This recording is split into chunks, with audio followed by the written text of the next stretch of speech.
Brenda, Yeah, Okay. fine. son, Uh-huh. I've already Beans. been. Partly, Mhm. and I put the dishpan down in the chair. And he said, "Now, Ella, hey, you're not listening." He said, "Now, Ella, I want you to be sure and get all the instruments out of it." Oh. Well, I was getting You need a close. chair, Joe, we can move this one out. We've got some chairs that move around easily here. Well, I think that time that, they went after some he went after some gas. Yeah, that's good. You want one? And No, I'm close enough. the folks He went says, home and he didn't get it, and just before he got to the car, he spilled it out this and that. I may be asking you questions. I mean, He made out like he did, you know. What? He made out like he spilled it, and he didn't have any. Oh. Sir, what's your full name? pestered me to death. He does. What's your full name? Rex, Well, Rex Hagan. H-A-G-A-N. Hagen. H-A-G-A-N. A-N. Uh-huh. Okay. Ma'am, what's your full name? Ella B. Hagan.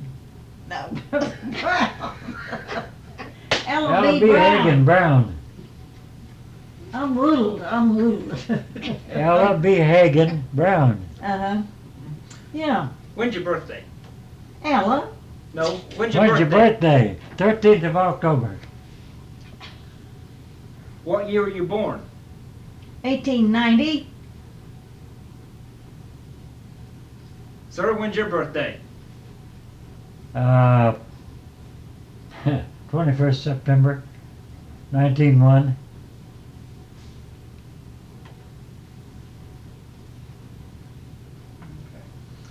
Who is your father?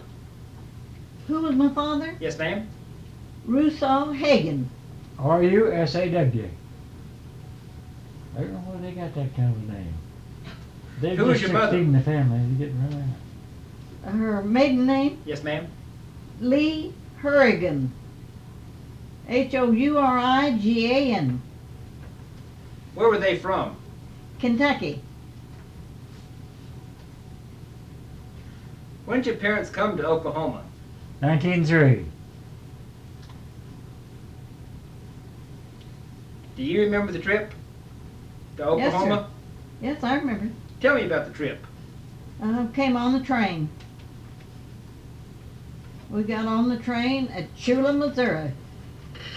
Oh, Laredo. We got on at Laredo. L-A-R-E-D-O. Laredo. Let me take this over there. Well, I don't know if they were working or not. Couldn't get it done.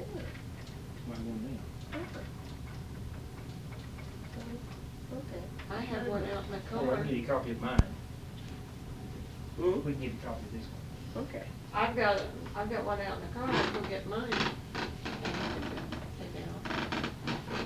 I have dinner for Lucia. How long were you on the train coming to Oklahoma? Let's see. Well, we was I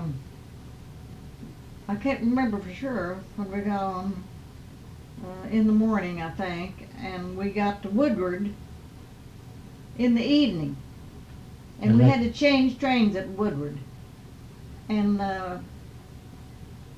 we had to get off, you know, and my mother took me and two little boys to the hotel, and my dad took the three big boys down to the depot and waited down there for till another train came in, and we was it was on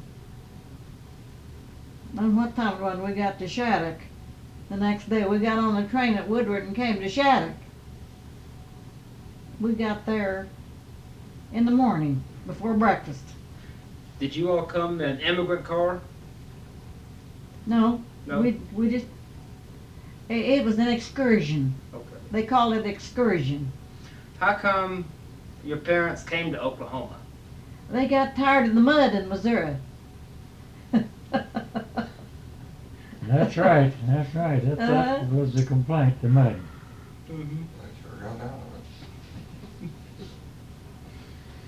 Tell you the truth about it, they were looking for cheaper land. They were looking for they were looking for some place where the government would give it to them. Mm-hmm. Did they homestead out here? Bought a relinquishment Mm-hmm. from a fellow named Balsley. How much they paid for it? I understood, her and I never agreed on that. I understood that he gave $450 for the farm, a wagon, a team of horses, and an old plow and a cultivator. Well, you can take that, you know, whatever he said. But they counted all the other stuff that went with the farm, and it amounted to about $600. She said it was about $600. They always told me it was $450, so I guess maybe We she had- probably remembered better than I did. We got a team of mares. Did you tell him that? Yeah, I got a team and a wagon and an old plow and a cultivator and corn planter or something. I don't know what it was, just horse-drawn machinery. And we had a cistern well that these people had made, and they went to a place where they could get water and fill the barrels and then fill the well about every week. And we'd just use out of that well. What kind of chores did you all do on the farm? What kind of one? Chores. I didn't do anything. The boys did the work. I had 3 brothers older. Mm-hmm. I helped my mother. What'd you do when you helped your mother? Well, I helped take care of these 2 little boys. I rocked them to sleep. And there's one just a little older than him, you know. And I set the table and washed the dishes. You do the laundry? I helped. How'd you do it? Well, we had a little wash machine that the hand run with that. And helped that way. What kind of soap did you use? What kind of soap? Yeah. Well, they bought soap at town, Lennox. It was yellow, great big cake of soap this big, is yellow. You ever make lye soap? Yeah. How do you make it? Well, we just took a lot of grease and lye and cooked it together. Cooked it, you know, I couldn't tell you how I made it. They had different receipts on it. They just mix this grease, didn't they, Berenice, and put a bunch of lye in it and let the lye eat the grease up, and the soap was ready about that time when it got all through. What kind of chores did you do on the farm? Me? Yeah. Oh, my kids is go get the cows and milk them. Our older brothers done the farming when I was little. Mm-hmm. But the milking was our job. Did your Getting brother- eggs and feeding the chickens. Did your brothers plow with horses or mules? Both, Both? yeah. Which did they prefer? Huh? Which did they prefer to plow with? Oh, they use horses mostly. I'll tell you a story about the mules if you want to hear Okay. it. Tell me. Well, you see, my dad had these mares that he bought with the place. Well, that wasn't enough, so he bought a team of mules. And on Friday evening, they worked them that day, and he turned them out in the pasture. And when they went to get them Monday morning, they couldn't find them. Somebody stole them. They never did find them. They either. never did find them. That was a big loss in But them they days. thought they knew who got them. Later on. When'd you start to school? Well, they didn't have any school when we came, and they didn't have enough pupils. So when we came, it made enough pupils, and they built a schoolhouse on our place. And I was 13, I guess. I was 12 when we came, and I think I had a birthday before we got to school, and we just had 3 months. And I went to school there for 3 months, two terms. And then I went to Shattuck and went to school and stayed with the family. And I babysat for them. How come the term was just 3 months? That's all I had. They didn't have enough money. Ella, was that a sod house that you had the school in? No, they built a frame house. Oh, they built it for, Uh-huh. I thought you went to school in a sod house first. We did over here, just across the That was road the from first Toll Rex's. Street was a sod. Oh, it was. Yeah. Okay. This was down in Shattuck then, was it? Uh-huh, when we lived down in Woodward County. Yes. See, they didn't move up here to Slapout till, or in our neighborhood till what? 1906. 1906. They're talking about down around Shattuck now, Okay.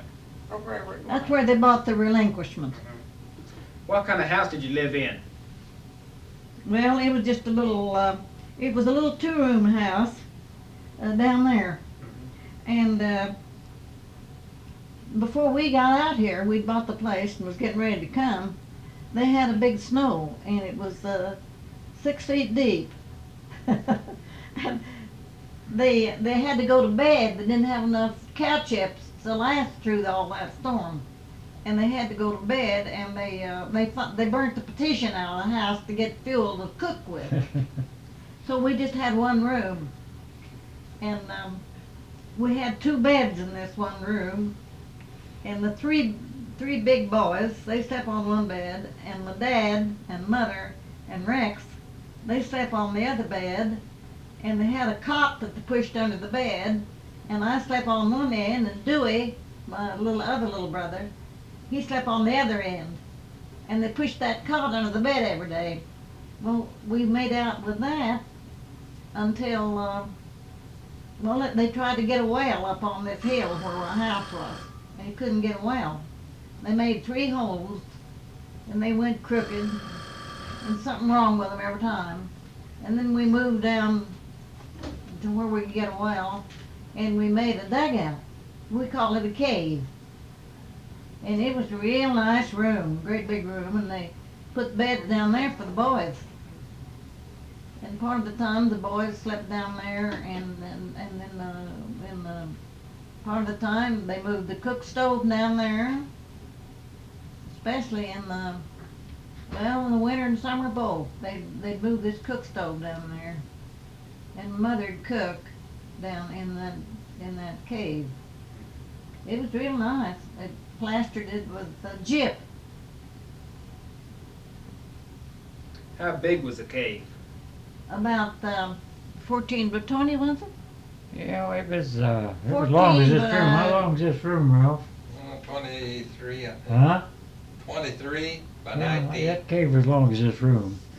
It's a pretty long one. How come you moved up here to Slapout? Well, my dad wanted some more land, and he couldn't seem to buy any more down there. It was cheaper up here, and he got around to looking for more land. Probably West Railroad. 160 wasn't enough for himself and these 3 boys, They need more land. Further away from the railroad you got, cheaper the land got. Where did Slapout get its name? Well, here a while back was I met a fellow from Denver, an insurance man in Denver, and he told me, he said, I named this place. He said, I was the first guy that ever called this Slapout. Well, I knew how it originated, and I wanted to find out if he was fibbing to me. I said, how come that you named it? Well, he said, when they built this highway through here, he said they had a road camp down the road here 2 miles, and they did. And he said there's contractors down there, the names was Gordon and Sanders. And he said, I work for them. And he said, one night he said, boys, let's go up Slapout and get some tobacco. And he said, from then on it went Slapout. But Tom Lemons' sister, Tom Lemons established the place. And he let his sister run this little store. He had $16 worth of groceries. And they didn't have, that wasn't much, But anybody asked for something they didn't have it, she's the one that said, well, just slap out. Well, they never did have it, but she's the one that really started it. When was the town established? Huh? When was the town established? And what, 30 what? 3 maybe, I don't know. two That or look in the three. history book, you find it. There's 32. I didn't 32 hear was the it? question. No, that's a- What did he ask? In September and 30 what? When did Slapout start? September 30 what? 1930 what? Well, 50 30. years. 32? Their 50 years Was it 32? 82, wasn't Yeah. you know more about that than I do. Gotta be 1932. it? Yeah, I think so. Okay. Well, we celebrated the 50th year. Was that a couple of years ago? I think think so. so. A couple of years ago. And so it had been there 50 years. Do you remember the Spanish-American War? Yeah. Tell me what you remember. I remember the teachers talking about it at school. And I remember my dad reading in the paper about it. And I remember about them sinking the Maine. Do you remember when the war was over? Yeah, everybody was glad. Was there a celebration here? No, Oh, not it was here. in Missouri. Yeah, Missouri. yeah. Was there a celebration there? I don't remember. Yeah. No. You know, they had a song. They had a song Do you- about the, do you remember they, it? They sang it at school. Well, I don't right now. Just right now, though. Because, you know, if I'd had time to think about it, I would. Well, think about it and sing it for us. Well, That might be a prize song. Do you remember Statehood Day? Do you remember what? Statehood Day, 1907, when Oklahoma joined the Union. Uh-huh. Tell me about that day. Well, I went to the post office. And this lady at the post office said, "We are now living in a state." That's what I remember. They come home and said, I wasn't interested, I was a kid, I wasn't interested in things like that. Said Oklahoma become a state today, and I said, what's that? What's a state? I didn't know that.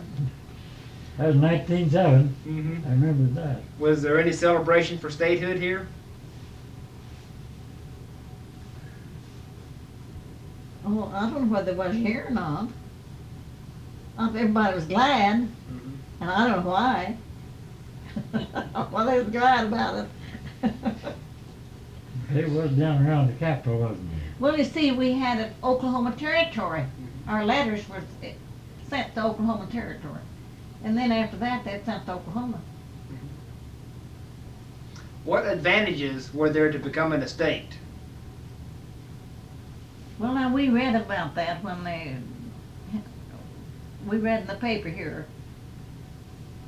about when we became a state and how long it had been, and they told what the advantages was.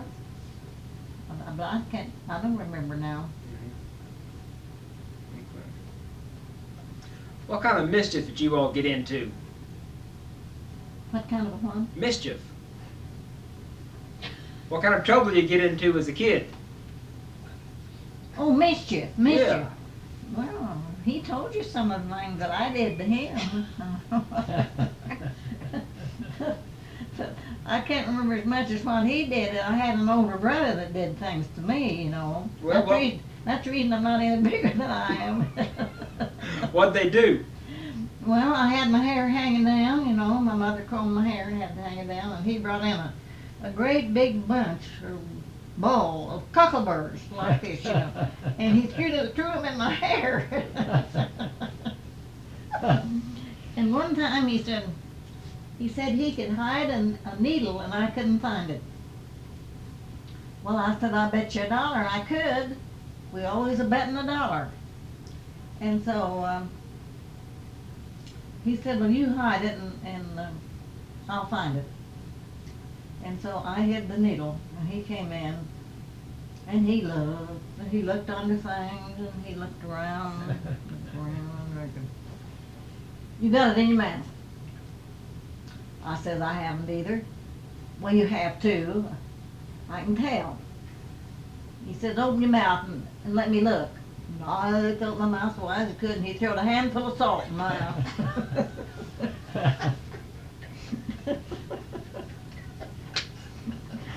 my mother hit him on the head with a dish rag. The wet dish rag.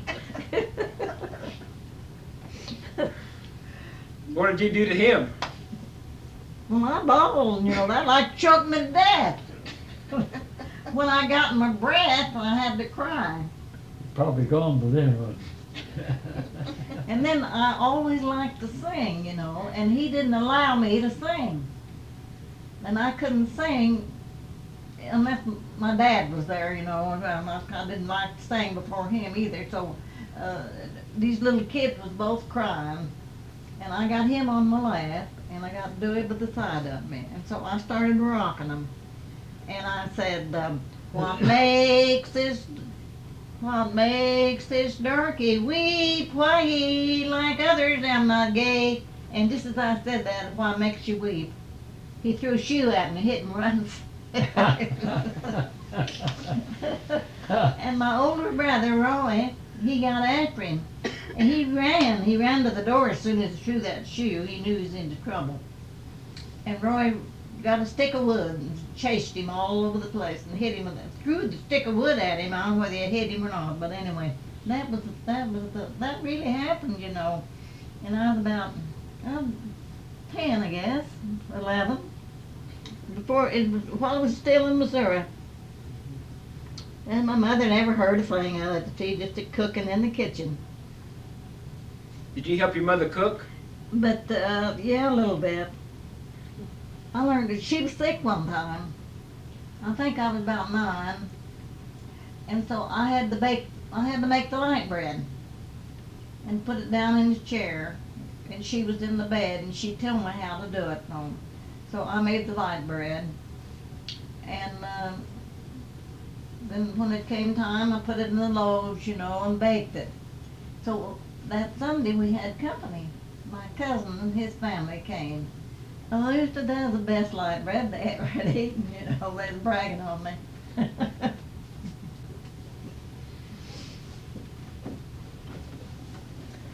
Tell him about you all made music every night after supper.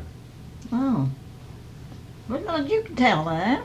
Well, my dad and my second oldest brother, were both old-time fiddlers. And usually after supper at night, and she'd second on banjo and stuff. They'd make music till bedtime.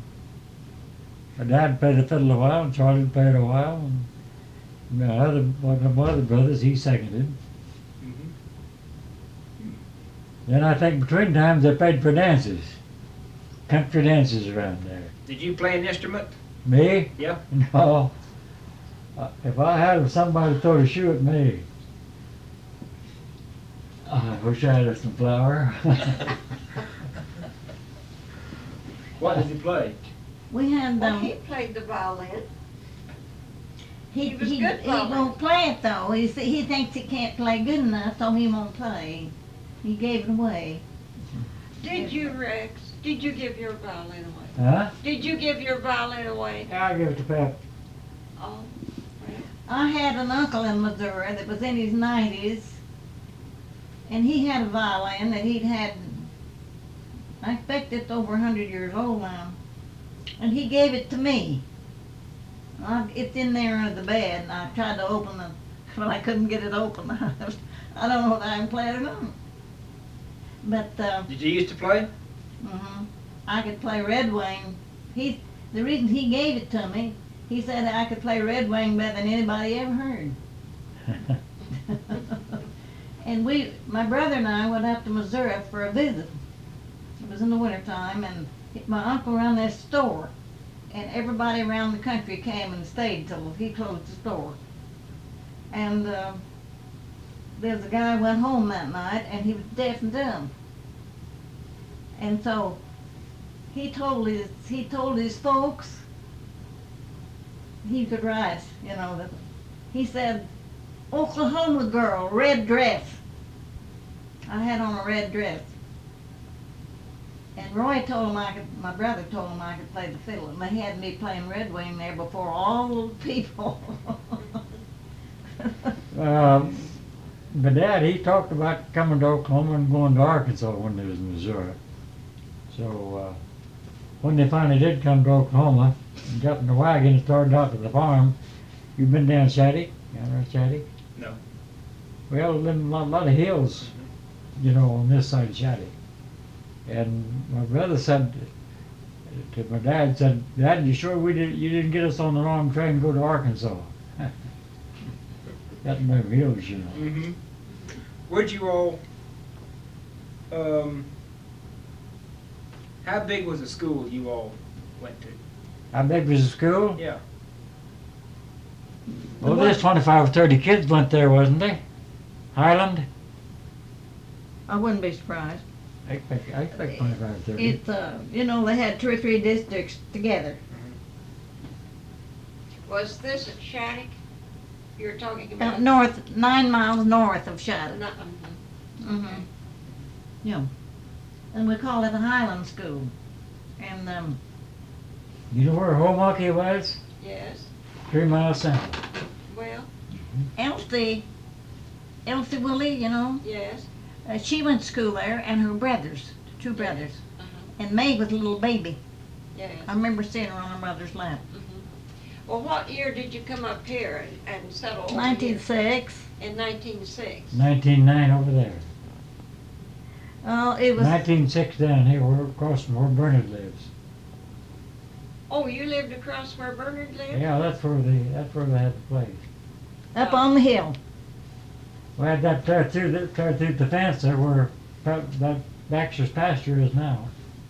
Tear Oh, through there. I had a mile strip. oh, and you Then folks Gardner's owned that?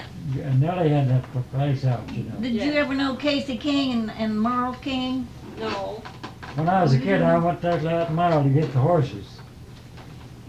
Uh-huh. The boys wanted to go somewhere one Sunday evening, Mm-hmm. and they'd go a whole gang up and go and get in the wagon, go swimming or something, you know, Lee boys and Wilsons and a bunch of them. And the horses were clear down there by your place, a Oh. mile south, Yes. and they was trying to get me to go after them. Mm-hmm. And Arthur Ogden says, "I'll give you some chewing gum if you'll go get the horses." Boy, I'd walk 2 miles for a stick of chewing gum. So I took out, and I brought the horses in, and went in the house, and I said, "There they are, I want my chewing gum." And he reached in his pocket, his coat pocket, and he brought out 3 wads of paper. And I said, "What's that?" He said, "It's a chewing gum." He said, "Take one of them." Well, I said, "No." I said, "What's the matter with it? It's been chewed?" He said, "Yeah, but it's got a lot of flavor left in it." So I didn't get no chewing gum. Well, did you sell that strip then? Huh? Did you sell that strip? And Yeah, move over- it was with the Yes. place. Uh-huh. And did you sell that and move over here then? Yeah. Where you're living No. now? No, we moved from there over there where Burrow Camp's done across the church. Oh, yes. We didn't buy that though. Oh, you We just did. rented Then, that. I see. Then we moved a mile south of there on the Doc Barber homestead. Oh, Then we come from there over here. and then you come there where you're living now. Yeah. Well, you bought this, so. Yeah. Uh-huh. What this? How many acres was that? Hammond over, O'Hearn and Overstreet. Yes. That was how many acres? It was 2. Let's see, 3/4, I guess. 3/4. Mhm. Then later they got that other quarter. And that's where you went to school, in this sod house, It was right straight north of our house. We're over here. Yes. Right straight north. across the road north. Yeah, Jimmy Williamson built a little house there for his sister, Mhm. and she never did live in it. And they used it for this school. I see. How big a room was it? Oh, it was about, probably 10 foot by 12. Oh, a little bit thing, about 12, I say about 12 or 16 maybe. And how many pupils? I think there's 23 or 4. Oh my. And all grades, Yeah. all 8 grades. What did you use for desk? Used for what? Desk. Desk? Mm-hmm. We didn't have any. We didn't have no desk. We sat on benches. And it really was Grove tough. Yates and I had the teacher's desk. And I guess we had some chairs or a bench. I don't know. We might have brought a chair from home. I don't know. But we sat at the teacher's desk. Mhm. And a real funny thing happened while we was going to school there. One boy stuck his foot up here and touched the boy in front of him. He didn't mean to do it. But that's when they used to say they goosed people. You ever hear of that? Well, this boy he touched, you could goose him, and he jumped high and yelled, you know. And this teacher was a Methodist preacher. And so he came back and he grabbed this boy that he thought goosed this fellow. And he grabbed him out of the seat and he says, "You think you goosed him." But he says there's no such. What was the scene? Well, was that the place that got full of fleas? Well, I don't know about that. Was what? Full of fleas. When that sod house didn't the fleas get real bad in that sod house? Please? Fleas. Do you remember that? No, I don't remember it. You don't remember any fleas No. being in there? No. Well, I'm thinking of somebody else then. Well, I somebody didn't might get have what told you're you. talking about. Fleas. Flu. Remember how the fleas would get in those sod houses and they just eat you up. Please? Yes. Yeah. You remember that? Well, but they come in cycles. Oh, they did. Maybe one year it'd happen, the next year you wouldn't. I see. I don't remember one bad round of them. How That was did about one- 1916. How did one teacher teach all 8 grades? What was it? How did one teacher teach all 8 grades? Oh, I don't know. They done it pretty They easy. kind of put a bunch of them together. They done it pretty easy. Yeah. They had a knack for it. What books did you use? Huh? What books? What school books did you use? Well, some of us just brought the books that we brought from other states with us. And then I think they got some new books, some Oklahoma books. Guffey's Readers, didn't they? Wasn't they Guffey's Reader?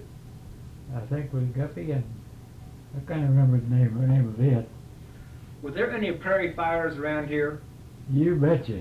Tell You me about betcha. it. Down there, when we come down there, seemed like there's one every night somewhere.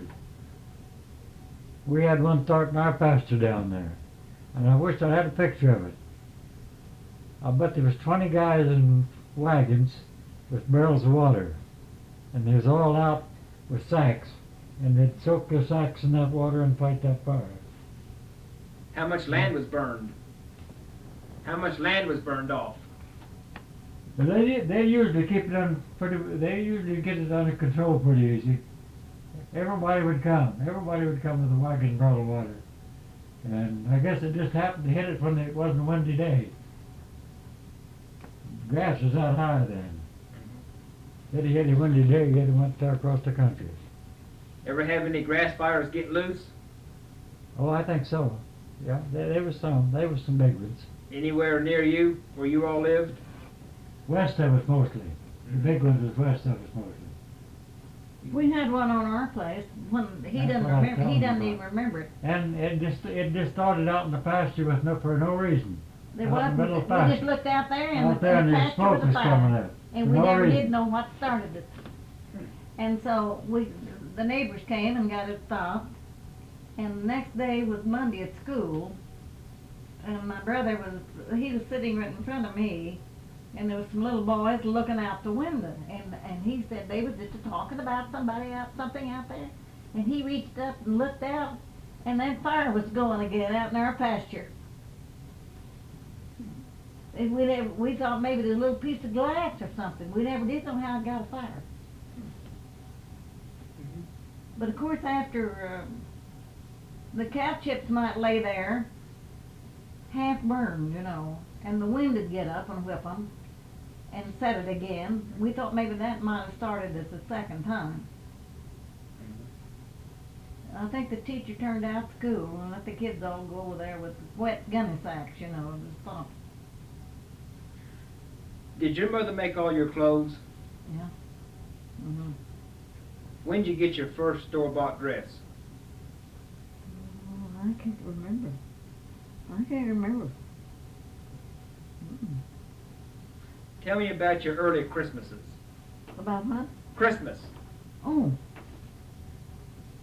Oh, we just celebrated Christmas about as good as anybody, I guess. If it's Well, good you as we hung up could. your stocking. Huh? You We hung did. up your stocking. We didn't have, yeah, they put a little bit of candy in our stocking. That when we was little kids, that's what we got for Christmas then. And made us think Santa Claus done it. I think I got a doll that cost a dime, one time. You have a Christmas tree? No, people didn't have Christmas tree at their house. I played like it though. They did after we come over here, they had Christmas trees. Yeah, Did the school have a Christmas tree?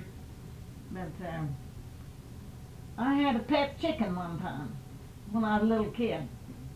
And I kept it till it got big enough to cook. And so a woman in this little town where we was living up there in Missouri before we came to Oklahoma, we decided what we was going to do, and we stayed there in that little town. And so this woman was going to have the preacher for dinner, for her house, for dinner. And she bought this chicken of mine, and she paid me 50 cents for it. So I gave it to my mother and told her to buy something for me for Christmas. So she went downtown, and I waited, of course, and she bought me a doll, but it was a real nice doll, the nicest one I ever had. And she put some more money with it. It had hair and sleepy eyes, and Rex hated it. Rex hated that doll, so he picked it up one day, and we had bedsteads with these brass round thing on each Brass ball on every leg. fork. And he said, I just hate that thing, so he picked it up and he hit it on that knob, on that brass bedstead, and he caved his jaw in. And my mother told me, she said, I hate it awful bad, but he just did it before I could stop him. So my oldest brother and I went out to Liberal, Kansas, and on out to Hooker to visit some people that was from Missouri. And so while I was gone, my folks, they sold out. They sold this place, and they moved. They had to get possession right now, and they just moved to a little house that they rented. And when I got home, I said, where's my doll? And she said, I didn't suppose you wanted it anymore, and I didn't move it. And I don't know why I didn't get on a horse and go over there and get it, but I didn't. So that was the last of my doll. I'm still playing with that doll. I was grown. I'd make it some dresses. I'd sew for the doll, make dresses. When we got down here, this first time we'd been up here, but Dad had hired a carpenter to come up here and build his house. And when we drove up in the yard, there was an old feller painting on the east side in the shade. And he was singing, will there be any stars in my crown? And he just a painting away of singing that. And I really didn't understand what he was getting at. So I went around the corner of the house, and the sun was about that high. And he said, will there be any stars in my crown before the sun goes down? And I think she's going to have to hurry. Sun's already gone down. And when he turned around, he pretty near scared me. He's the ugliest looking guy I ever saw in my life. And later we saw him pretty often. He done some more painting out there. And his name was Dave Friday, and he was from Woodward. We couldn't tell whether he was man or woman. Oh, he was ugly. We did a lot of wondering. What kind of crops did you raise in the farm? What kind of crops? Yeah. Well, the cash crop was broom corn. Then we raised some maize and kaffir. That was about it. You pull brim corn? Oh, yes. How do you pull Well, it stood up about this high, and the brush come out and bushed out, and you get a hold of the brush here, and you get a hold of the boot. There's a little, something growed out here, you call it a boot. Top of the boot, you get a hold of that, and you give it a jerk. And it'd snap off down in there about that far. Then you would get your arm load, and you'd put it between stalks, every fourth row. And then you let it cure out a week, and you take wagons out there and haul it in. And stack it, rick it, they call it. Then room guard seeder would come along, seed it, bale it. Then you was ready for the room guard buyer. If you had short brush, they wanted to buy long brush. If you had long brush, they was looking for short brush. That ain't no joke. No, that's right. She knows all about it. Everybody raised it. Mm-hmm. Well, then they begin to raise wheat right away. They got some special wheat they could raise out in the, where it's dry, you know. How many acres of wheat did you raise? How many what? How many acres of wheat did you have planted? Wheat? Yeah. Oh, we usually had about 150 acres. Mm-hmm. On the half section. Sometimes we'd have a little more than that, I expect, when they farmed all of that, didn't they? Mm-hmm. They How long might did it have, take they to might plant? have around 300 acres at times. How long did it take to plant the 150 acres? Oh, we could plant about 20 acres a day. With the wheat drill? Yeah. But How it- does the wheat drill work? Well, you've seen them, haven't you? Along that box there where you put the wheat in, and then they got little feeders down here that runs off of the power of the wheel and the chain, and they turn. And these we had a flute feed in them, and you could pull a lever and make them so heavy or light or just about where you wanted them. They all have an adjustment. Most everybody sold about 3 pecks, didn't they, Ralph? I think so. 3 pecks of wheat to a bushel to an acre. Tell me about wheat harvest. Well, we had headers and barges. You know what a barge is? Tell me about it, though. Well, they was fixed for the high side and sloped down to a low side, and the header had an elevator, and it was you coming in on the low side, and you had 2 men to a barge, one to drive a team, and one to load the wheat in the barge from the elevator of the header. And the header had 6 head of horses on it, and it had one operator. And it took a crew of a header guy and 2 guys to each barge. We had 2 barges, and we had a stacker and a scratcher. It took about 5 or 6 men to a crew. That's when I had to help my mother cook. We had to cook for all those For the guys. harvest hands? Yeah. What'd you cook for them? We usually had fried chicken, you know, and we had dried beans. We nearly always had Mexican beans. And sometimes we'd get stuff out of the garden. Would all the neighbors help each other harvest the wheat? And how they usually spiked up. Who We owned- always did. We always spiked up. Who owned the thresher? Huh? Who owned the thresher? Who owned the thresher? Yeah. Well, in our community here, it was E.C. Murray. He lived over here. He was the main one. There were several outfits come through the country, but he was our mainstay. How'd you fire the steam engine? How'd you fire 'em? Yeah. Coal. Coal? Yeah, they had bunkers on behind. One of them was coal and the other one was water. And they filled these bunkers with coal. They fired them. Had a regular coal shovel, and the engineer done it. They bring quite a lot of coal in a day, too. How long of a time between when you cut the wheat and you threshed it? Well, the farmers used to say they like for the wheat to go through the sweat. then it was ready to trace. What would it be, Ralph? Sometimes about a month, wouldn't it? Generally, yes. Probably 1 to 3 months thrashing, wouldn't it be? Time they got through cutting. Tell me about World War One. Huh? World War One. Oh. Was you drafted? Well, I missed it. I wasn't old enough to get in. My brothers all had to register. Did you do any work for the war effort? No. No, I don't reckon. I don't reckon I did. Miss Brown, how about you?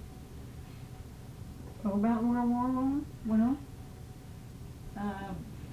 Oh, they they was about to take all the men, you know, and they wasn't taking the married men or that had children or was a farming, but it was just about to that. They'd about run out of the others, and my husband was in the 4th draft, and he would have had to gone pretty soon if they hadn't been over, you know. Did you do any work for the effort? Did you knit or Did you wrap say bandages? World War One or World War Two? World War One. Yeah, that's what I thought you said. Mm-hmm. Did you do any knitting? No. Why, Well, they did a lot. I went to the Red Cross sewing, and they met in the neighbors, met at a woman's house, and she had a whole bunch of children. And this lady that lived next to me, we took our sewing machines and went over there, and we were making things for the soldiers to sleep in. And we had to, this one woman, she watched us, you know, and we had to make the seams real close so some kind of bugs, what were they? Lice? There's lice. No, it wasn't, wasn't what they call them. Graybacks. Graybacks would get in there. Uh-huh. They was And we had to allowed. sew real close. Well, while we were sewing, a little kid came in, and he whispered something to his mother. And we found out this lady that was with me, she caught on to what he was saying and said, another little kid, that she'd told them all to stay outside. And he'd come in the house, and he slipped up to his mother and told her that this one had come in. And so as we was coming home, Ms. King said to me, she said, now you know there was something real strange going on there today, and I can't figure out what it was. And that little kid wasn't supposed to come in. And we found out afterwards he had smallpox, and we all caught the smallpox from that kid, and I like to died. I didn't like very much of it. And Leela was a little pretty small, and she got smallpox, and Durward, her brother older, he got it, and it was on the bottom of their feet, and they couldn't walk on it. They had to get out and crawl. What kind of medicine do you use for smallpox? What? What medicines do you use for Oh, smallpox? we just had, I got so awful bad that we had the doctor, you know, I had the headache, you know, so bad. I went to church that night, and I just had the awful headache, and I guess a few people caught it from me, you know, they wasn't far enough along.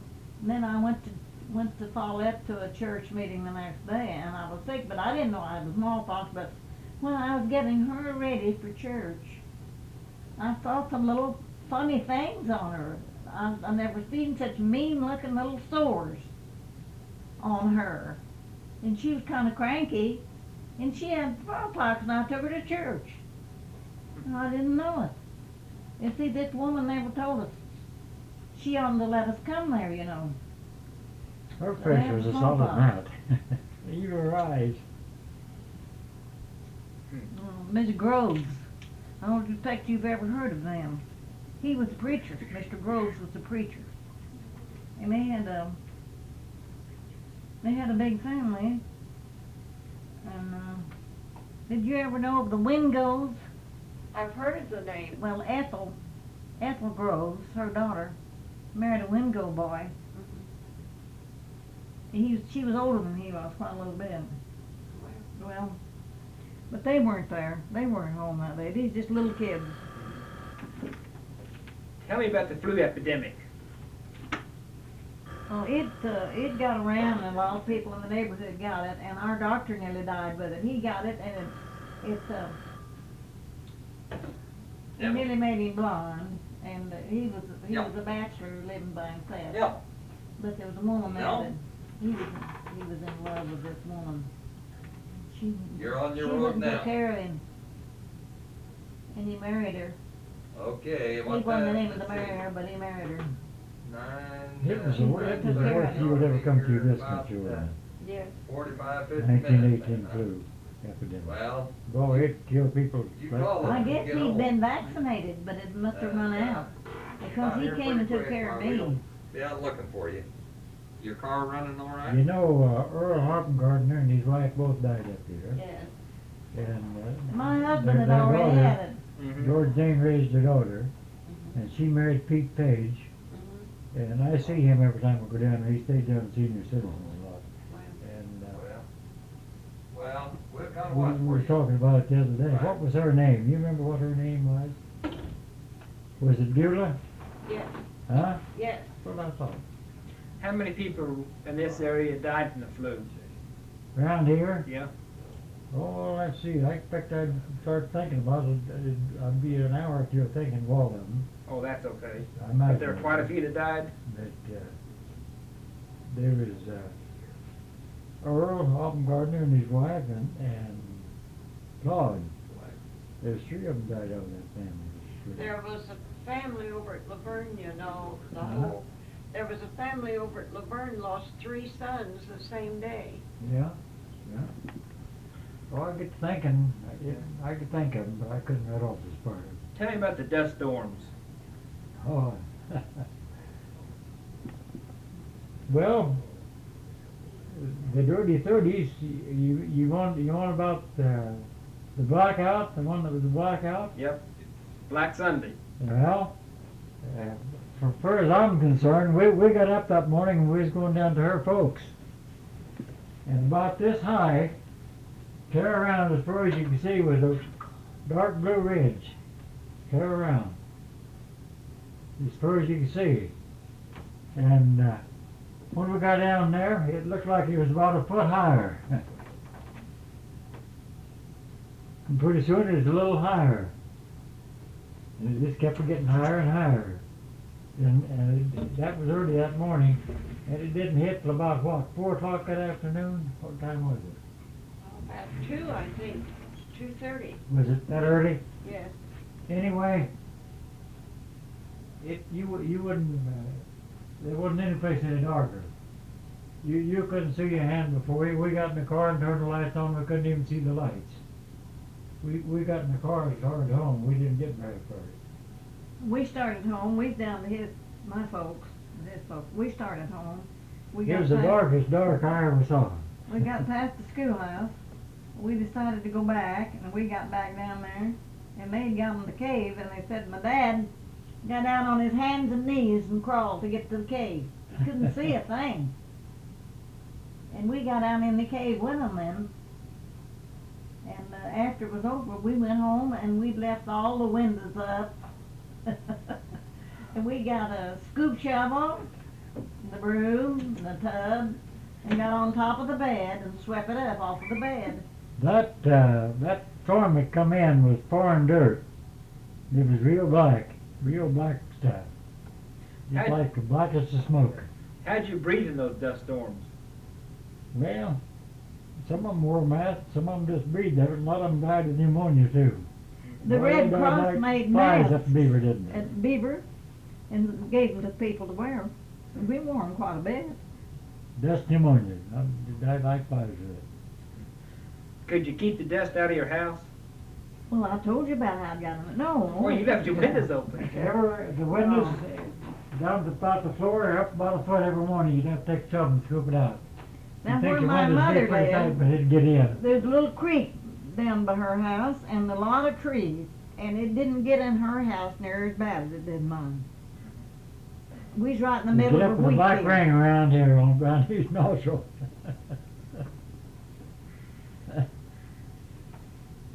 We got some nice finding warm at night. Do you remember the Depression of 1907? 19 what? 1907? I don't know. Yeah, I remember it. Tell me about it. Well, they call it a kind of a money scare, didn't they? And I was at school with this boy, sitting at the desk, you know, of Grove Gate. And so he had to go to town that morning for his mother. And they scraped up enough little money to buy whatever they had to have. And we talked about this, what did they call it? Panic? Money panic. They call it panic, yeah. And they call it the panic. It didn't last very long though. But the Depression did. And the Depression wouldn't have hurt us very bad, but we had a drought. And the drought hurt lots worse than the Depression did. We didn't have any money anyway. Who was president then? Huh? Who was president? Well, I can't think now. When was Roosevelt, Teddy Roosevelt president? Oh, I think it was Hoover. Oh no, Hoover was in the last one. Hoover said the... He was in the president in 28, Hoover was. Depression. Oh, you mean who was the president in Yeah, when 1907? they had that money panic. Roosevelt. Teddy Roosevelt? I Yeah, think it that's was. what I thought. I think it was. I used to hear people talk that that money panic didn't last very long. Yes. No, it didn't last no time. Teddy Roosevelt was president, and he was quite a battler. And these money panics was caused from the money interests in New York City and Wall Street. They'd draw their money in. Roosevelt told them to turn it loose immediately. He was going to make a new money and declare theirs so no good. And he ended. They say he ended the panic. They say they put it right back out. I've heard my dad and people talk about that. Did you ever hear that story? No? There was a money panic when my folks lived in Missouri, and they were real well fixed. They had plenty. And my dad, he dealt in young stock, and he'd buy them while they were small, you know, and keep them till they got bigger, and then he'd ship them and make money on them. And it was when Cleveland got to be elected. And they had a money panic then, and he went broke. They never did get worth as much anymore as he did that as he was then. Well, in the Depression, the last money panic we Yeah. had was the Depression. Uh-huh. That's Yeah. when Roosevelt, there was another Roosevelt in power at Yeah. that time too. Uh-huh. And he formed the WPA. Oh yeah. You remember that? Oh yeah. What? He formed the WPA to give Oh, yeah. people work. WGA, Uh-huh. And what else did he do? Oh, he did a lot of things, you know, that CCC. gave work to people. Yes, Got work for them. and the CCCs. Uh-huh. The greatest thing he ever done, and it always will be, when he called a bank holiday. That was one of the greatest things Roosevelt ever done. Well, tell us about it. What- Well, banks is going broke head over heels. Mhm. If you owed a bank $1,000 and had $1,000 deposit in it, you'd lose both of it. You'd lose your $1,000 deposit, but they'd still try to collect off of you. Mhm. But you'd lose your money. Mhm. Well, they was going broke everywhere. You remember that, don't you, Ralph? Roosevelt called this bank holiday, and he come up with this FDIC. Mhm. Well, immediately people that had money took it and put it back in the banks because it was guaranteed up to $10,000. The deposits was guaranteed up to $10,000. It ought to have been done 100 years ago. It I give agree. people confidence in the bank.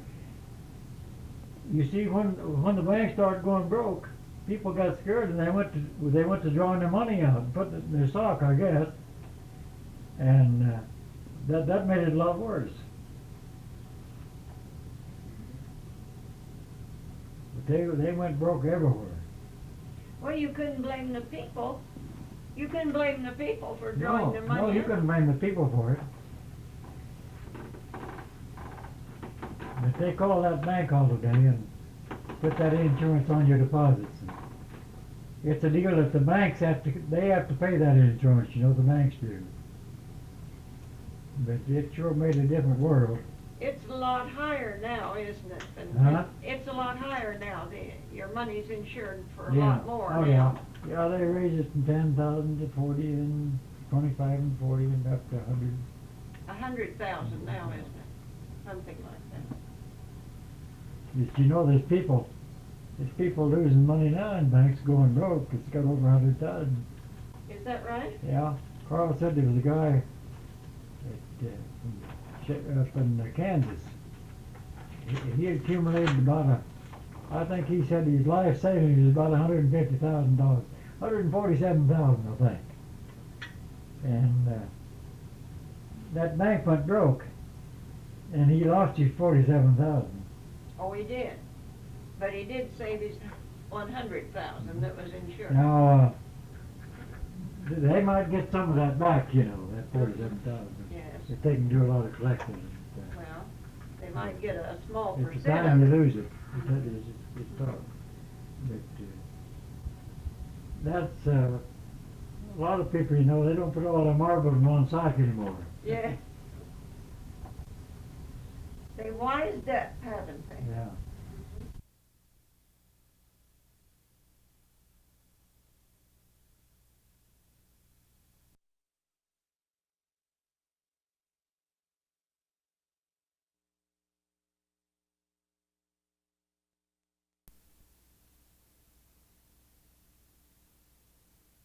His name James Brown. James Preston. Uh-huh. And when? What year? Hmm? What year? You mean what year we're married? Yes, 1912. 1912. Mm-hmm. All right. Tell us your family's name, your children's name. Oh, my children? Yes. Well, Durward Brown, Mm-hmm. and Leela McGuire, Mm-hmm. and Lonita Dockery, and we lost Robert, you know, Yes. Robert Brown. And Rex, tell us about you and who did you marry?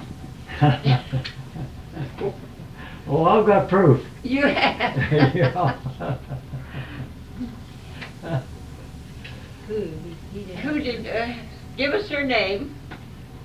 Alice O'Neill, O-N-E-A-L. Uh-huh. And tell us about the family you had. Huh? And tell us about your children. Give us Well, their we names. had 4 children. Kenneth was the oldest. Then Lucille. Then Pep. Charles, Yeah. and Shirley. Uh-huh. Now she can tell you when they was all born. I'll lose out. Do you have anything more, Ella, that you want to tell us? Have you thought of any more things on Rex that you could tell us about? Well, I better not tell them. You won't tell them. I don't think I know anything else. What about you? What was You that? got anything more to tell us? Anything Oh, funny? Not right off the spur of the moment. I can think of a lot of stuff when I go home, I guess. When you and Alice were married, what did you do? Did you farm or what? For a living? What did you do? Yeah, I was farming. I can tell you what they did the first harvest. He helped Jim harvest, and she helped me cook. And that she was the best cook. I'll tell you, she just made biscuits, and I had great big hams, and she'd cook that ham and make biscuits and grease gravy and all of it, and she'd help milk the cows. That's the reason I'm so fat. When did you buy the store up at Slapout? 62. In '62. How long did you run it? Well, 10.5 years. Mm-hmm. That's when you made a lot of friends. Mm-hmm. Yeah. If I remember right, there were a lot of people from Laverne came out to trade with you folks, Uh, Fleas. That was a very enjoyable 10 years. Yes, Mother. you enjoyed good. that time, I didn't did. you? Mhm. We did. And what did you do, Ella, you and Jim? You farmed, did you? Yeah, When you and started we out. got hailed out nearly every year, you know. Oh. And the one year that we raised an abundant crop, Mhm. we got 25 cents a bushel for it, for our wheat. And the other times we got hailed out. We had a farm up here, we had a farm right over here, and we had wheat right down here at a farm we'd bought. And it every bit hailed out, every bit of it. Was that in And there was two, well, a widower and an old bachelor, and they didn't get hailed out, and they got about $3 a bushel for their wheat that year. What year was you married, Berenice? I felt real bad about that. I thought they was the ones that all got hailed out. And then we couldn't raise anything, so my husband ran for county commissioner, you know. That took care of us for a while. How many years did he serve as county About commissioner? 25. 25 years. That's about as long as anybody served, wasn't it? Yeah. And then you moved where? When you went to Alba, didn't Yeah. you? Mhm. Well, we lived in Beaver a while, you know. Yes. And we did move to Amarillo. We lived down there a couple of years. In the meantime. Oh, you did? Uh-huh. And well, we thought there was an oil boom at Amarillo, but it wasn't there. It was at Borger. Yes. And we didn't go to Borger. We went to Amarillo. Mhm. And he had a truck. And he trucked for people, and he bought lots. They'd sell them at auction, and he'd buy them, and then he'd sell them and make a little money off of them, you know. Mhm. He made a little money at that, and then he got a job a few times. Mhm. He had a real good job one time for an electric company, and it was about the best job he had, I guess, down there. And he was walking around the building or something, and a big poster pole or something came flying through there and hit him in the head. I guess knocked him out. And he thought that somebody wanted his job, but he never did know. But he had to go to the doctor. Uh-huh. And I think he kind of played out on that job. Was that before he became commissioner? Oh, yeah. Uh-huh. What did he do after you moved to Alva? Well, he retired, you know. Oh, just.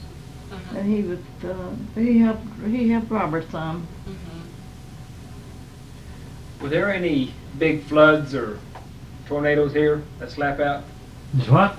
Any floods or tornadoes? Yeah, they had a tornado there. You remember what year that was, Berenice? I don't try to remember. It's in the history book. I look it up once in a while. 49. 49. 49. Uh-huh. Mhm. Tell us about Slapout, how badly Slapout was torn up. Well, they that tore up Brown's house. You know, Elmer Brown's, they Yeah. backed it.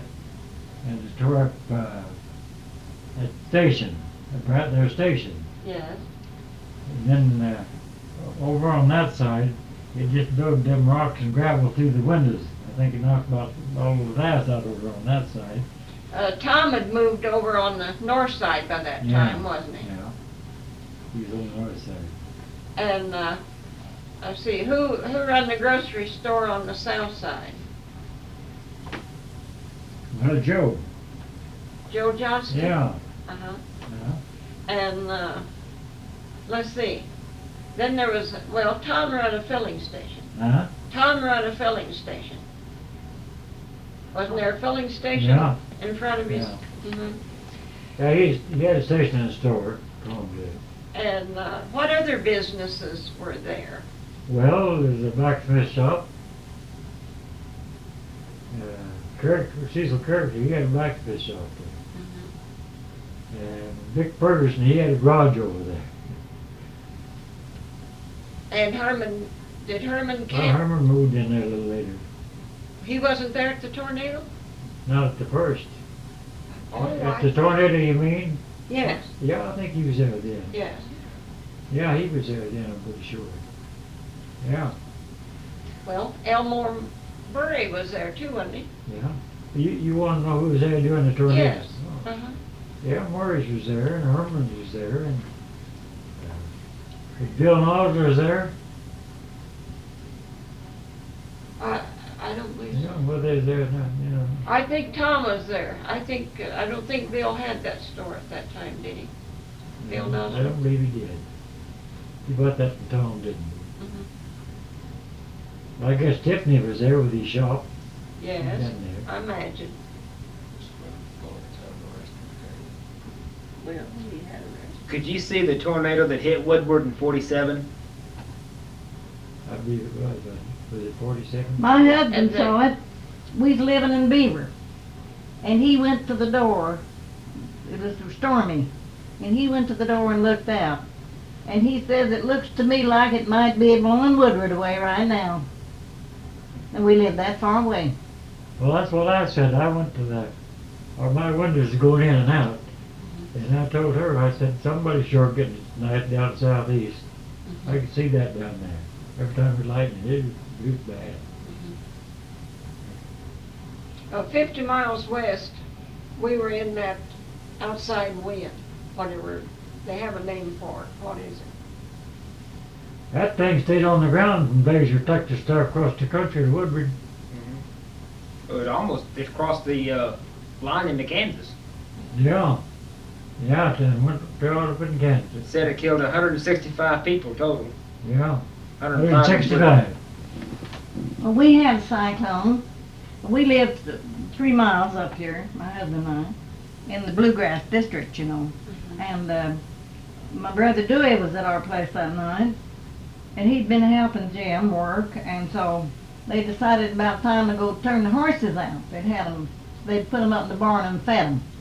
It was lightning. So they started out, and my brother, he said, Jim, the barn's gone. It lightened. And the barn was just a little ways from the house, and it was plumb gone. And the horses was walking around with this board tied to them, that's what it is, tied to the barn, you know, inside the barn. They was walking around with that thing. With a tube of 6 tied And then it went on and left a little greenery building there with our buggy in it that didn't bother them. And then it tore up the chicken house and took the feathers off the chickens. They just run around plumb naked. What year was that? That really picked the chickens. It must have been, it just before we moved, before you was born, before we moved down. 1914. About 1914, I think, or 15. Think it was. somewhere along there. But anyway, About 14, I think. our neighbor was taking a paper that came out of Kansas, and he said that he read where that cyclone lifted there at our place after it did this damage. And it tore up a town in Kansas. Come down again. But anyway, just before they went to turn the horses out, it blew the wind out. A great big, we had just 2 windows there, and it blew one of them out. It blew the light out of the house when it blew that out. It just come that near getting the house.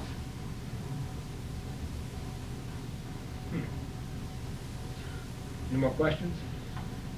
Not that I can think of. Can you think of anything? Leila, would you have a question?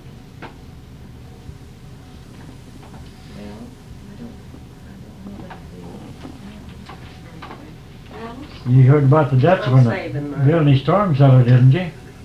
Who? Did you hear about the Dutchman telling about building a storm cellar? Mm-mm. But he said he built him a big storm cellar and he never could get one to go in it.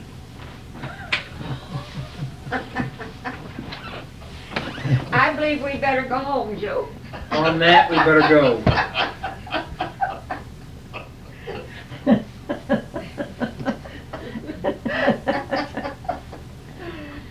Well, you know, I don't think we have storms like we used to.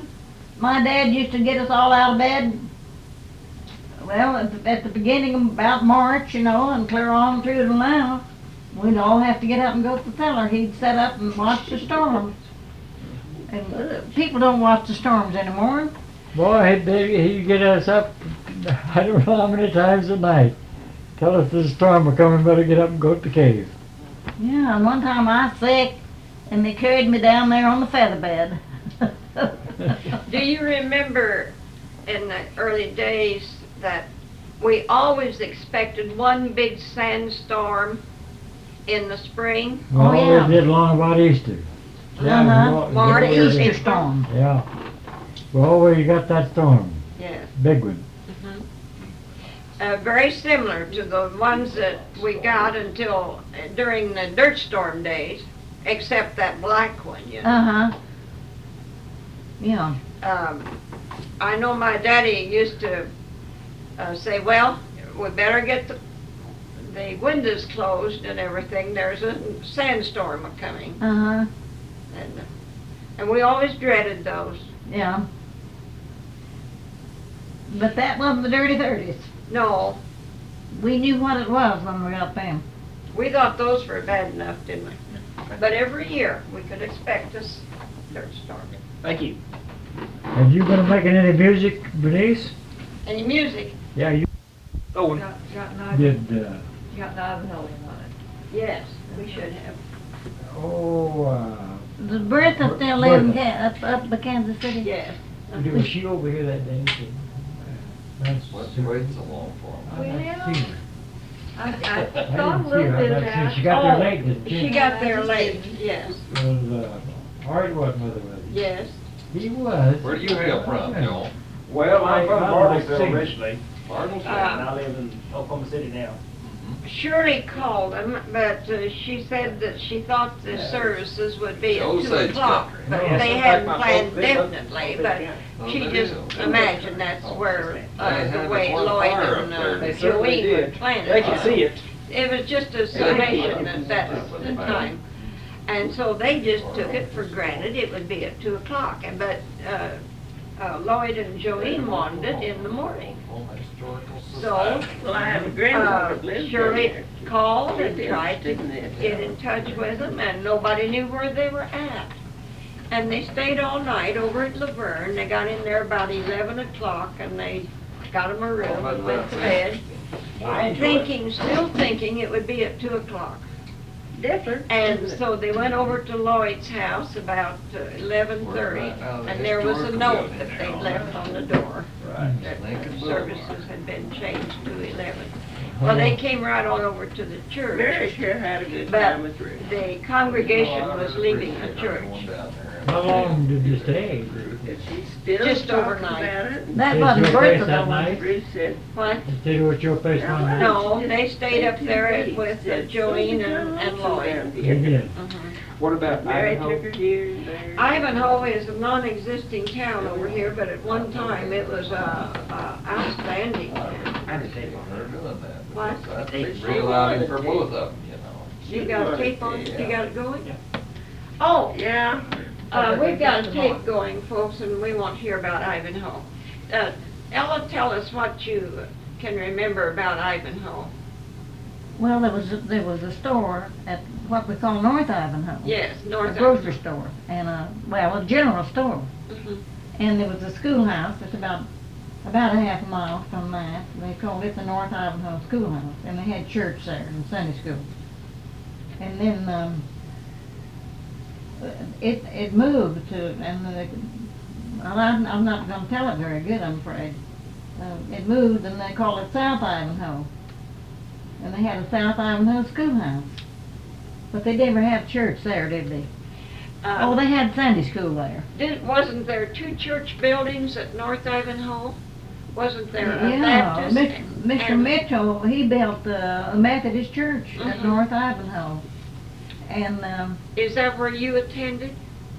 I went to the schoolhouse. That was before they had the church. I see. And then later on, after then they built a Baptist church there. Mhm. Then they moved the Baptist church to South Ivanhoe, but they never did move the Methodist church. No. Well, tell us about North Ivanhoe first. What you Well, they just remember had a about little it. bitty schoolhouse, but they had 50 on the roll. Oh, 50 you know people about the schoolhouse. went to school there. It was a little bitty building. Rex, tell us what you can remember about North Ivanhoe. Where was the telephone office and everything? In North Ivanhoe? Uh-huh. Wasn't, Well, telephone office, wasn't there a telephone office? I don't in remember Norfolk? telephone being there. They had Oh. post office. They had post office. Yeah, Oh, they had that's- post office. Well, you know, you remember where Mitchell's store was there? And then he had a house up behind there. Then over on this quarter over here was Elmo Murray's. That's the quarter he found on. And you know, later he traded it for this quarter back over here Mhm. next to Mhm. Murray at Mhm. Camps. Well, Do you remember a guy putting in this store across on this side on the street on Ivanhoe, the road rather, named a Quarter? Bill no, Quarter? I remember them talking about it. I went to the His, Ivanhoe Sunday School, and I took doing Rex. And my uncle, I'd come home from Missouri, and my uncle had sent them an Indian suit. They each one had a little Indian suit. And I dressed them up in those Indian suits, and cut their hair, and fixed them all up. And I went down to this North Ivanhoe school, to Sunday school, and nobody knew us. They didn't know who we were. And Alice was there, a little baby, and she was the prettiest thing you ever seen. And I didn't know Go who to she see her now. was. I didn't know who she was, and they were just passing her around, and everybody wanted her, and they were passing her around from one to another. And her mother was a Sunday school teacher, Yes. and she was a good one. I found that out. Mitchell had his first store down in the canyon there, by Dug Well, where people used to go get water. He had a tent Yes, store tell us down about there. that location of Ivanhoe. I never was down there. Mhm. I've been down there, but I never was there when he had a store. Oh, But he had this tent store down there because they dug a well down there. That's the only place to get water around there. Then later he moved back up there where yes, you know, on the, he built his. He had a nice store there, a big store. yes.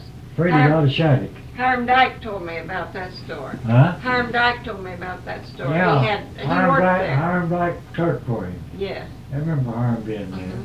Was there any other store there besides that one? Well, later, it's Bill Carter. He put this store in, crossed the road and down quite a little ways. Mhm. Seems like Mitchell wouldn't let nobody have any land. That's one reason they pulled that one over there. He didn't want any more Getting the stores prospects of the railroad. to compete with him. Was there a blacksmith shop there? Yeah, Reed's had a blacksmith shop, and Reed's and Von Buckner over here working it. Yes. Well, there was a side house on the east side of the road. What business was in that, or was that a residence? Yeah, I don't remember. Was that where the Elmores lived? In that side house? I don't remember. The Elmores lived, I just 6 years I old. don't know where the down Hearn section is. Do you know where Jets lived? Do you know where the old man Jet lived? Well, that's where Elmores lived. Oh, is that where they That's the lived? place. All You knew right. the history, didn't you, They of lived. their house? No? Well, they had this little house, and he built, a year or two, he built this bigger room onto it. And she died the day he finished it. Mhm. You heard that. I've heard that story, yeah. All right, then they moved this town, how many miles south? They moved what? They moved this town how many miles south and? They moved it a mile south and a mile west. And a mile west. Mhm. Mhm. But Mitchell didn't move his stuff. And, let's see, Ella, you said one of the churches moved to South Ivanhoe, The Baptist church the moved. Baptist church. Turn there. All right, can you tell us about South Ivanhoe now? Who? About South Ivanhoe. Oh, Tell us what you remember about that.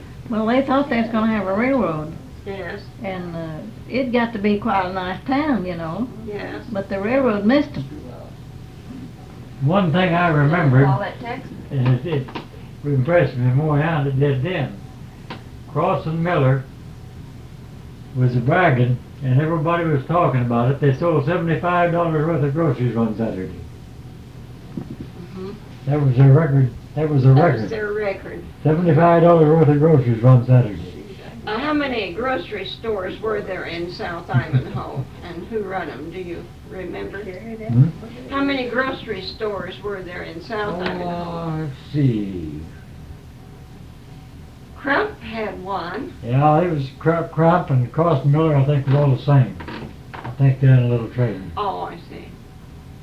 It was the one on furthest north. Well, there's where the telephone office was then, at South Ivanhoe. Yeah. Fanny Mark, was it Yeah. Fanny Markley that ran Yeah, it? I guess it was there. Yeah. Uh-huh. Any others? Oh, the blacksmith shop, did it move? Yeah, it was down the street. It was down the south part. Mm-hmm. And there's a lumber yard there. Oh. And it was right down there in the corner. It'd be right straight east towards them trout lives, in that corner Mm-hmm.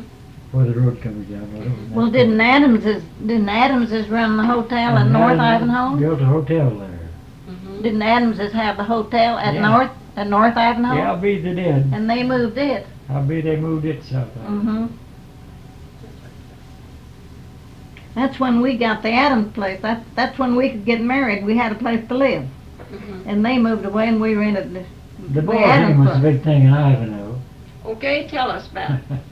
Well, I didn't get to go very much. Oh. No, my dad, he didn't believe in baseball. I didn't get to go very many ball games.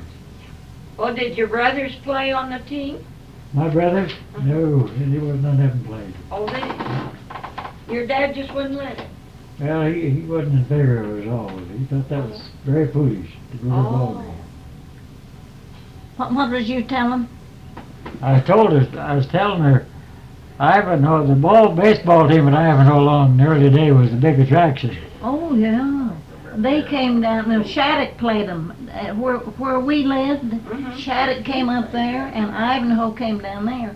And a lot of the men and the women that came to the games, they ate dinner with us, and your brother and his girl ate dinner with us. Henry. That was my uncle. Oh, Henry Lloyd was your uncle. Yeah. They ate dinner with us.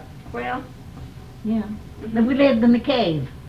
is They that ate right? dinner. We were in the cave The then. Lloyds kind of believed in baseball, didn't they? Yes, they did. They sure did. And Put Elmore Mm-hmm. and Slim games. Mary Lloyd. Mm-hmm. She was your aunt. Yes. They ate dinner with us. Mm-hmm. Mhm. And Billy Brown, who else was I on? got home from Sunday school, and my mother was cooking up a storm. That was going to have a lot of company, and all these ball players was going to eat at our place. Well. So a lot of Bill them- Lee and Bill Waters had a shootout down there one night. Oh, yes, tell us about that. Tell us about that. Well, you know, that never did talk into me. I think that was a frame-up. I always did. I was a kid when it happened. And I always thought they put that on for a show. Could been. Either one of them shot each other if they wanted to. They both were shooting around the corner. I don't think they're shooting at anybody. I think, You think they were shooting up in the air? I always did think it was put on. Well, had they had a disagreement? Oh, not much, I don't think. Bill Lee, he was kind of the bully of the country, and Bill Waters, he was a musician. He played for the Ivanhoe Dances. That's where this happened, the Ivanhoe Dances. Bill Waters was Slim Gaines. Do you remember the 49ers? You bet. Tell us about it. Well, I was pretty small when they come along, but all I can remember was every time you look out there, there was a dance troupe, Mm-hmm. and they had a big dance platform, Mm-hmm. and they danced day and night. And every time I'd look out there, Fred Taft would be a dancing with one of them. That's about all I remember of them. 49ers. Mm-hmm. Do you remember when they put the balloon, The what? when they made the balloon Yeah, up in there? yeah, I Tell do. us about that. Well, they dug a great long ditch, and they filled it full of wood, and they put a top over it, Then up this end here, they started this balloon, great big balloon, and there's about 20 men around it, holding it down. And they lit this. And of course, the draft, the hot air was going up through there and filling the balloon. And it took quite a little while to fill it up. And there was a guy, he was looking in there all the time and telling them how high the blaze was. Not, you know, when to put on more wood and when not to. And they kept letting this out, kept letting it out. And it kept getting bigger, getting bigger. And pretty soon, this guy hollered to his wife, I think it was, and told her about ready to get her harness on. And she come down there and she had on some harness and stuff, and she got into them, and they tied it to some straps and things on this balloon, and he backed off and said, "Gentlemen, turn her loose." And away it went. And I can see her running yet, and up she went. Where'd that happen? Ivanhoe, Oh. when they had the balloon ascension. How high did you go? Oh, I don't know, probably 400 or 500 feet, maybe 1,000 feet. He went out there and shot a pistol. She pulled a string and come down on a parachute. Really? Huh? Really? That's Yeah. the way she got down? Yeah, he shot a pistol and then gave her the signal to come down. That's what I remember it. It was quite an attraction. There were a lot of people watching it. Did you see that, Mother? Well, I suppose, but I don't remember it. I see. Oh, you don't remember it? Uh-uh. Pep was a really. I wouldn't have missed it, you know. I was probably there. Yeah, my dad, he was one of them was helping hold down the balloon. Oh, was he? And I'd get too close, he'd give me orders to get out. He'd say, Now "Get that back was out of there, that get was back." North Ivanhoe, was it? Huh? North Ivanhoe. No, it was South Ivanhoe, yeah. That was at a 4th of July celebration, wasn't it? Well, they had it in August. They had the celebration in August. In August, yes. Her car's not working. I think it was the 14th of August, Check. 14th and 15th. Well, we sure Where's thank you James? folks Yes. for giving us this interview. I've enjoyed it. Oh, And do you think of anything more interesting? Oh, I'll think a lot of stuff later. You'll think of a lot of stuff later.